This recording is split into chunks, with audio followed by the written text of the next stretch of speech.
کہ تفتیشی جو افسران ہیں ان کے لیے تفتیش کرنا مشکل ہو جائے، اور یہی وجہ ہے کہ سی سی ٹی وی کیمرہ کی جو فوٹیجز ہیں وہ پولیس منظر عام پر نہیں لے کر آئی، کیونکہ ان کو پتہ ہے کہ اس کا ابھی یہ تفتیش ہونی ہے، فرانزک ہوگی، یہ بطور ایویڈنس عدالت میں پیش ہوگی، اور میڈیا پر اس کا ایسا آپریشن کیا جائے گا کہ وہ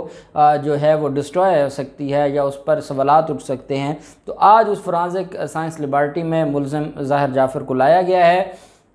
وہاں پر فرانزک کروایا جائے گا کہ کیا اس میں کوئی ایڈٹ تو نہیں کیا گیا، یہ اوریجنل ہے، کیا اس میں جو شخص نظر آ رہا ہے وہ یہی درندہ ہے یا کوئی اور ہے۔ تو یہ ساری چیزیں دیکھنے کے لیے آج ظاہر جعفر کو لے کے آئے ہیں وہ لاہور میں۔ دوسری طرف جو سابق سفیر کی بیٹی کے قتل میں ملوث باقی ملزمان ہیں، جس میں ذاکر جعفر اور عصمت آدم جی، یہ دو لوگ ایسے ہیں کہ جنہوں نے درخواست فائل کی ہے ضمانت کی، یہ والدین ہیں ظاہر جعفر کے، اور ان کے بارے میں پولیس نے یہ بتایا ہے کہ ملزم کو بچانے کے لیے انہوں نے بھی پوری کوشش کی، انہوں نے بھی ڈرامہ رچایا، یہ اس معاملے کو جانتے تھے، معاملے کو جانتے ہوئے انہوں نے پولیس کو انفارم نہیں کیا، یہ مختلف دوستوں کو کہتے رہے کہ جا کر اس کو بچائیں، کبھی کہتے تھے کہ وہ پاگل ہو گیا ہے، کبھی وہ نفسیاتی مریض بتاتے تھے، کبھی کچھ کہتے تھے، کبھی حملے کی بات کرتے تھے، کبھی یہ کہہ رہے تھے کہ ڈاکہ کوئی پڑا ہے۔ تو مختلف جو ڈرامے رچائے گئے اس میں ان کے والدین بھی ملوث تھے اپنے بیٹے کو بچانے کے لیے، اور یہی وجہ ہے کہ 109 پاکستان پینل کوڈ کے تحت ابیٹمنٹ میں ان دونوں کو گرفتار کیا گیا تھا، اور باقی ملازمین بھی گرفتار ہیں۔ اس میں آج ڈسٹرکٹ اینڈ سیشن جج اسلام آباد کی عدالت میں ذاکر جعفر اور عصمت آدم جی کی درخواستوں ضمانت فائل کی گئی ہے۔ جج نے استفسار کیا ہے آج سماعت میں کہ اس کیس کا تفتیشی افسر کون ہے۔ سرکاری وکیل نے بتایا کہ تفتیشی افسر لاہور گئے ہوئے ہیں، ملزم جو مرکزی ملزم ہے ظاہر جعفر اس کو لے کر، اور وہ فرانزک لیبارٹری گئے فرانزک کروانے کے لیے۔ تو عدالت نے کہا ہے کہ مدعی مقدمہ کہاں پر ہے، تو عدالت میں جو مدعی مقدمہ تھے وہ موجود تھے، اور عدالت نے کہا کہ شوکت علی مقدم وہ عدالت میں موجود تھے۔ عدالت نے کہا کہ یہ درخواست ضمانت آئی ہے، آپ نے کوئی وکیل مقرر کرنا ہے تو وکیل مقرر کریں تاکہ پھر عدالت درخواست ضمانت پر ریکارڈ طلب کرے، جس پر جو شوکت علی مقدم ہیں انہوں نے کہا کہ مجھے ٹائم دیا جائے، میں اپنا وکیل ارینج کرتا ہوں اور اس کے بعد پھر میں وکالت نامہ جمع کرواؤں گا۔ تو عدالت نے کہا ہم نے ریکارڈ طلب کرنا ہے، اگر اب اس میں جو درخواست ضمانت ہے 4 اگست کے لیے عدالت نے اس کو مقرر کیا، اور 4 اگست کو اب دونوں فریقین کی بحث ہوگی، اور اس کے بعد عدالت اس معاملے کو ڈیسائیڈ کرے گی۔ پھر معاملہ آ جاتا ہے نواز شریف کا۔ نواز شریف کے حوالے سے لاہور ہائی کورٹ میں ایک درخواست فائل کی ہے، اور درخواست دائر کرنے والے شہری ہیں رضا، انہوں نے اپنے وکیل کے توسط سے درخواست فائل کی ہے، اور اس میں پنجاب حکومت کو بھی پارٹی بنایا گیا ہے، چیف سیکرٹری پنجاب کو بھی اور سیکرٹری لوکل گورنمنٹ کو بھی پارٹی بنایا گیا ہے۔ اس میں موقف یہ اپنایا گیا ہے کہ مختلف جو صوبے کے سرکاری ہسپتال ہیں،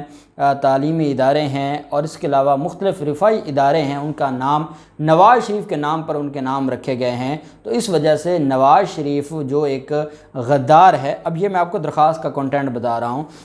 جو غدار ہے، نااہل ہے، اشتہاری ہے، مجرم ہے، مفرور ہے، بھگوڑا ہے، اس کے نام پر سزا یافتہ ہے، اس کے نام پر کیسے یہ رکھے جا سکتے ہیں۔ اس میں حوالہ دیا گیا کہ سوات میں بالکل ایسے ایک واقعہ ہوا، سوات کلینی ہاسپٹل جو تھا نواز شریف کے نام پر تھا، وفاقی جو صوبائی کابینہ تھی خیبر پختونخوا کی، انہوں نے نواز شریف کا نام ختم کیا، کیونکہ سوات کے لوگ بڑے دکھی تھے۔ سوات کے لوگ یہ سمجھتے تھے کہ دہشت گردی کے خلاف قربانیاں ہم نے دی ہیں، ہم قربان ہوتے رہے۔ نواز شریف کون ہوتے ہیں جس کا سرے سے کوئی کنٹریبیوشن نہیں ہے سوات کے لوگوں کے لیے؟ امیر مقام جو کہ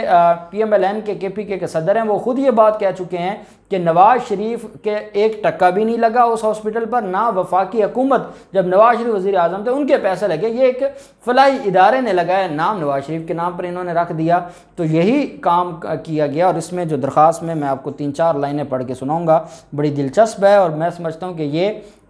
ایسا کام تھا جو ضرور ہونا چاہیے تھا۔ کیا کسی نااہل اشتہاری سزا یافتہ اگر کوئی اسکول کا نام ہوگا کسی ایسے شخص پر، ان لوگوں پر، ان بچوں پر کیا نفسیاتی وہ جائے گا؟ کوئی رفاعی ادارہ ہوگا، کوئی ہاسپٹل ہوگا، تو عام آدمی پر کیا اثر جائے گا کہ یہ وہ شخص ہے۔ اب اس میں درخواست میں کہا گیا ہے کہ وہ کرپشن کے الزامات میں سزا یافتہ ہیں، عدالتی اشتہاری اور نااہل ہیں، جبکہ نواز شریف نے قومی سلامتی کے اداروں کے خلاف بھی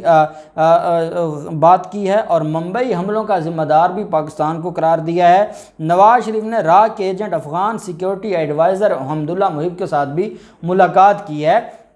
یہ کہا جا رہا ہے اس درخواست میں، اور اس درخواست میں کہا جا رہا ہے کہ صوبے بھر میں بہت سارے اسپتال، تعلیمی ادارے اور رفاعی ادارے سابق وزیر اعظم اور اشتہاری نواز شریف کے نام سے منسوب ہیں، لیکن اسپتال اور تعلیمی اداروں کا نام کسی ایسے شخص سے منسوب نہیں کیا جا سکتا جو سزا یافتہ. اور یہ بھی کہا گیا کہ قانون یہ کہتا ہے کہ جو زندہ ہوگا، زندہ کے نام پر کبھی بھی کسی بھی ادارے کا نام نہیں رکھا جائے گا. تو نواز شریف ابھی زندہ ہیں، ان کے نام پر جو اداروں کے نام رکھے گئے ان کو نل اینڈ وائڈ ڈکلیئر کرتے ہوئے جو متعلقہ حکام ہیں ان کو حکم جاری کیا جائے کہ ان کے نام تبدیل کیے جائیں، نواز شریف کا نام ختم کیا جائے. میں یہ سمجھتا ہوں کہ یہ ایک ایسی درخواست ہے، یہ ان کے لیے بڑی ذلت امیز یہ درخواست ہے، اور یہ درخواست لاہور ہائی کورٹ میں اب اس کے اوپر سماعت ہونے جا رہی ہے کل. اور لاہور ہائی کورٹ میں اگر نوٹس ہو جاتے ہیں تو آپ اندازہ لگا سکتے ہیں شریف خاندان کے اوپر کیا بیتے گی. یہ تو ابھی تک وہ زخم نہیں ان کا بھرا جو سواد سے ان کا نام، ان کی نام کا جو تھا وہ اٹھا کر جو ہے وہ نیا نام لگایا گیا. تو میں یہ سمجھتا ہوں کہ یہ ایک بڑی اہم کارروائی ہے. اب دیکھتے ہیں کہ لاہور ہائی کورٹ جہاں موسم بدلا ہے کیا کارروائی ہوتی ہے. جو بھی ڈیٹیلز ہوں گی ہم آپ کے ساتھ شیئر کرتے رہیں گے. اللہ پاک پاکستان کا حامی و ناصر ہو. بہت شکریہ. اللہ حافظ. پاکستان زندہ باد.